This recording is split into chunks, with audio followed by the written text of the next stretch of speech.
It is used two point out. Point out का मतलब किसी को हाथ से इशारा करके बताना। जैसे ध्यान से देखो, बाहर राम खड़ा है तो आप कहोगे that is Ram, he is Ram मत बोलना, ठीक है।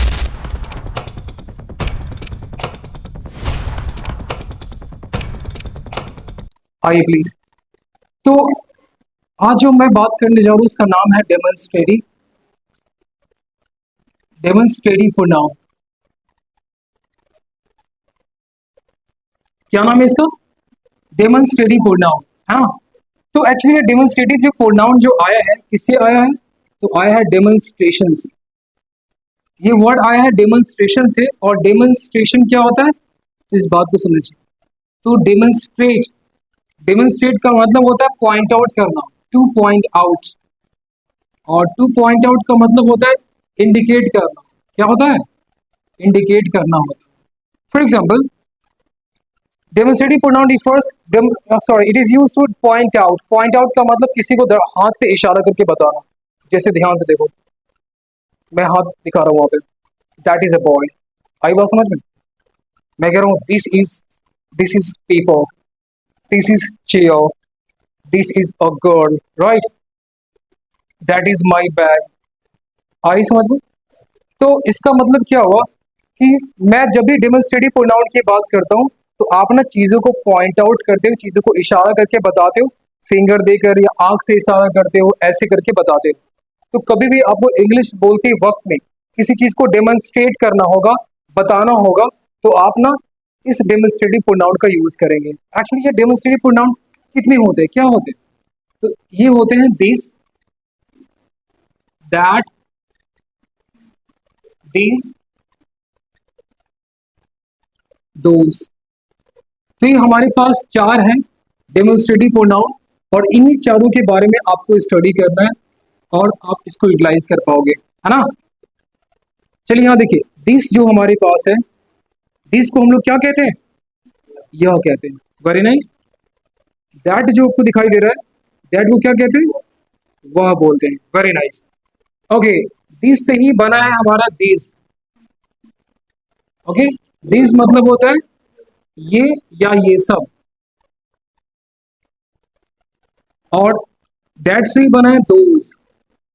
तो दोज हमारा होता है वे या वे सब। लोग नहीं बोलिए, लोग बोलेंगे तो हो जाएगा गड़बड़, दे वाला सीन आ जाएगा, दे वाला सीन नहीं करना, ठीक है। तो ये जो आपको जो दिस और दैट दिखाई दे रहा है, ये हमारा सारा जो फॉर्म है ना, वो सिंगुलर फॉर्म है। कौन सा फॉर्म है ये? Singular form. नीचे आपका ये नीचे सिंगुलर फॉर्म है। और दिस जो होता है ये हमारा प्लूरल फॉर्म है, और ये जो आपको नीचे जो दिखाई दे रहा है वो हमारा क्या है? प्लूरल फॉर्म है। तो ये जो आपको जो सिंगुलर जो पार्ट है, इसके साथ जो हम लोग यूज करते हैं वो इज का यूज करेंगे, है ना। और इनके साथ जो हम लोग जो यूज करेंगे, आर का यूज करेंगे।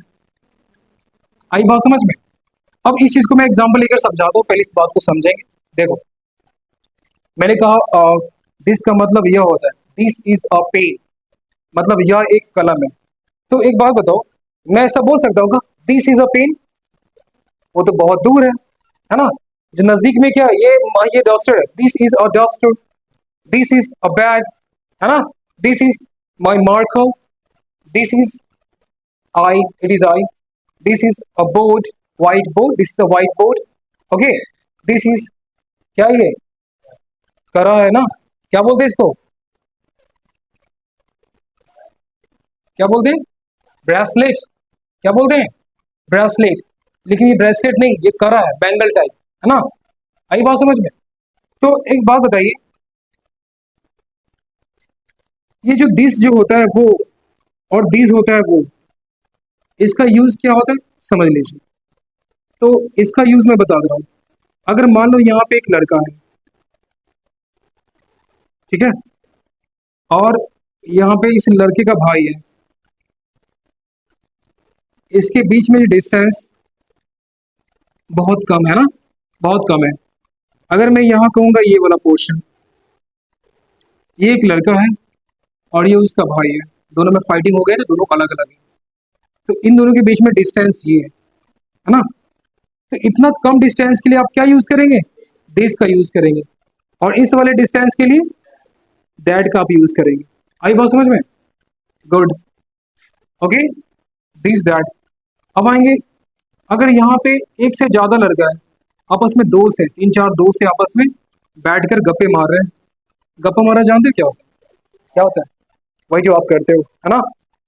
अब यहाँ पे क्या है, और इसके नजदीक में क्या है, और भी बहुत सारे लोग हैं यहाँ पे। तो इन दोनों के बीच में डिस्टेंस है, क्या ये एक आदमी है क्या? नहीं ना, एक से ज्यादा है। तो अब इनके लिए इस्तेमाल करोगे दिस का इस्तेमाल करेंगे, ठीक है। अगर मैं यहाँ पे मूव करता हूँ फॉर एग्जाम्पल लाइक दिस, यहाँ पे तीन चार लोग हैं यहाँ पे, और डिस्टेंस यहाँ पे लोग हैं, तो आप मुझे बताओ इसके लिए क्या इस्तेमाल करेंगे? दोज का यूज करेंगे। तो एग्जैक्टली मैं आपको ये समझाना क्या चाह रहा हूँ, मैं आपको समझाना चाह रहा हूँ, दिस जो होता है और दोज जो होता है वो यूज करते हैं नियर के लिए। नियर जानते हो? नियर मतलब होता है नजदीक, नजदीक के लिए यूज करेंगे। और ये दैट हो गया और ये दोज हो गया, ये किसके लिए इस्तेमाल करते हैं? ये फार के लिए। फार मतलब क्या होता है? दूर होता है। और ये भी हम लोग फार के लिए यूज करते हैं, दूर के लिए। अब इसको यूज करना काफी आसान हो जाएगा आपके लिए। मान लीजिए बाहर में एक लड़का वहां खड़ा है, अब मैं हाथ से बोल रहा हूँ, तो मैं बोलूंगा दिस इज ए बॉय या that is a boy? That is a boy, है ना।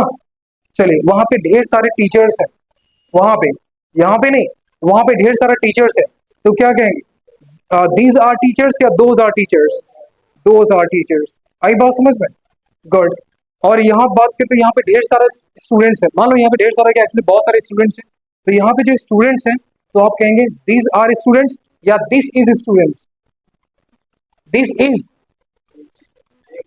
एक से अधिक है तो क्या इस्तेमाल करेंगे? दिस का इस्तेमाल करेंगे। क्योंकि अगर मैं एक स्टूडेंट की बोलता हूँ तो कहेंगे this is a student, this is a student. और यहाँ पे ढेर सारे स्टूडेंट है, एक से ज्यादा है, तो कहेंगे these are students, these are students. आई बात समझ में? तो सिंपली आपने इस बात को रिफर कर पाओगे, दिस दैट दिस दोज क्या होता है, इसका आपने हिंदी समझा, दिस का मतलब यह, दैट का मतलब वो होता है, और ये क्या होता है, ये नियर के लिए और ये फार के लिए। और ये दिस का मतलब ये सब होता है, ये नियर के लिए और ये फार के लिए यूज करता है। आई बात समझ में? प्लीज आप इसे नोट डाउन कीजिए। उसके बाद मैं एग्जांपल प्रोवाइड करूंगा and you have to solve the question. I am gonna ask some question. This का राइट। हाँ, और हमेशा याद रखें कि अगर आपको किसी को इंडिकेट करना है ना, कभी भी आपको किसी चीज को पॉइंट आउट करके बताना है, इंडिकेट करना है, तो आप यूज करेंगे। बाहर राम खड़ा है, तो आप कहोगे that is Ram, he is Ram मत बोलना, ठीक है।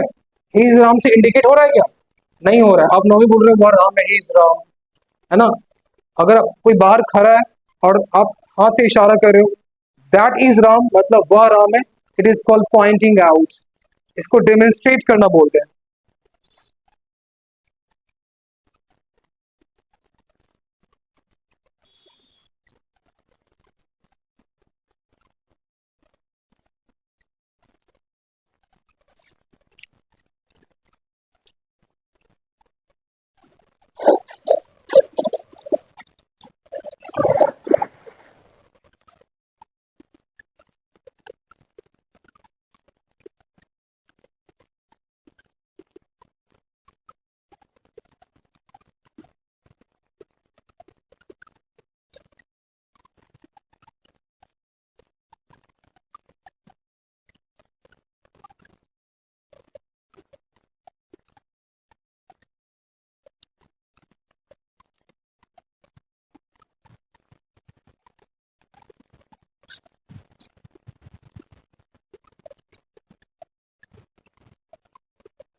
अब मैं जो बात करने जा रहा हूं उसको कहते हैं कॉन्ट्रैक्शन।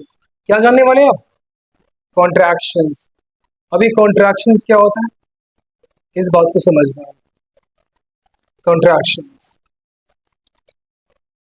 दैट और इज को अगर आप ऐड करेंगे तो क्या बनेगा?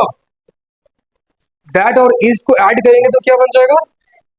दैट्स। ओके, बहुत लोग इसे दैट जो बोलते, दैट जो नहीं होता, दैट्स बोलेंगे, दैट्स। ओके, और दिस और इज को जब आपस में ऐड करेंगे तो क्या बनेगा? कुछ नहीं बनेगा, इज का कॉन्ट्रैक्शन नहीं होता है। आप कुछ बोल रहे थे ना अभी? ओके, दिस और इज का कॉन्ट्रैक्शन नहीं होता है जब भी इंग्लिश बोलते वक्त। योर राइट, कभी इंग्लिश में बोलेंगे ना तो हम लोग इसका इस्तेमाल करते हैं दैट्स का, और ये कॉन्ट्रैक्शन होता है नहीं, दिस इज का दिस इज यूज करेंगे, राइट। अब दोज और आर का कॉन्ट्रैक्शन क्या होता है? नहीं होता है दोज आर का कॉन्ट्रैक्शन, ठीक है, दोज आर का कॉन्ट्रैक्शन नहीं होता है। दीज और आर का कॉन्ट्रैक्शन क्या होगा? ये भी नहीं होता है कॉन्ट्रैक्शन। इसको जोड़ने की कोशिश मत करना बोलते वक्त। फॉर एग्जाम्पल प्लीज, अब इस बात को समझिए मैं क्या बताना चाह रहा हूँ।